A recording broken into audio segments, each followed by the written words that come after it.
ప్రియమైన మా పరలోక తండ్రి యేసుక్రీస్తు ప్రభు పరిశుద్ధ నామమును బట్టి మీ సన్నిధికి వస్తున్నాం దేవా. ఈ ఉదయకాలన ఈ గ్రూప్ ఫైవ్ సందర్భంగా నైనా మీ సన్నిధికి వచ్చాం తండ్రి. నైనా మీకు వేలాది స్తోత్రం నాయన. నా కొరకు మా అందరి కొరకు ప్రాణం పెట్టిన దేవా మీకు స్తోత్రం నాయన. అబ్బా తండ్రి అని అంటున్నామంటే కేవలం మీ కృప దేవా. మీ సన్నిధిలో ఉన్నాం తండ్రి. ఈ ఉదయకాలన నాయన ప్రత్యేకంగా నాయన మీ పాసనిలో ఉన్నామంటే కేవలం మీ కృప, మీ దయ తండ్రి. మాలో ఏ అర్హత లేదు కానీ కేవలం మీ కృపను బట్టి తండ్రి అనడానికి కృప చూపించారు నాయన. ఈ ఉదయకాలన ఎవరైతే ఏకీభవిస్తున్నారో ప్రతి ఒక్కరిని మీరు జ్ఞాపం చేసుకోండి. వాళ్ళ యొక్క ప్రతి అవసరత అక్కర తీర్చండి నాయన. ఎవరైతే అనారోగ్యంతో ఉన్నారో వాళ్ళకి స్వస్థత దయచేయండి.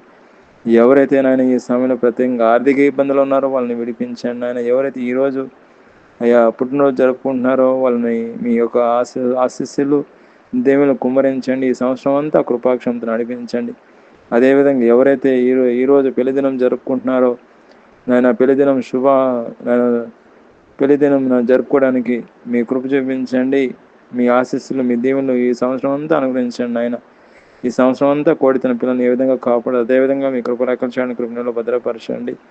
ప్రత్యేకంగా ఎవరైతే ఈ సమయంలో కోర్టు కేసులో బాధపడుతున్నారో మీరు విడిపించండి, వాళ్ళకి సహాయం చేయండి.